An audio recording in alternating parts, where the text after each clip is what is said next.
Mipahinumdum na sab sa publiko ang Bureau of Fire Protection nga magbinantayon sa sunog karon nga nagkagrabe na ang kainit nga nasinati dinhi sa dakbayan sa Sugbo ug sa ubang parte sa nasod.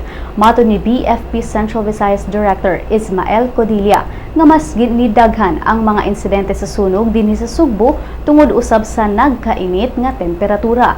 Gani iyang giawhag ang publiko nga magbantay sa paggamit og posporo, kandila ug gas burners aron malikayan ang sunog. Ilabi na dito sa slum areas din ang mga balay, gama o ginama sa mga light materials.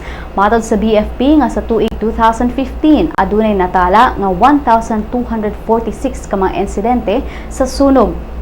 Mas taas kini kung ikumpara sa 977 ka mga insidente ni adtong 2014. Mga 628 ka mga insidente ang nahitabo sa Sugbo, 363 sa Negros Oriental, 185 sa Bohol, 44 sa Siquijor ug 26 sa siyudad sa Lapu-Lapu.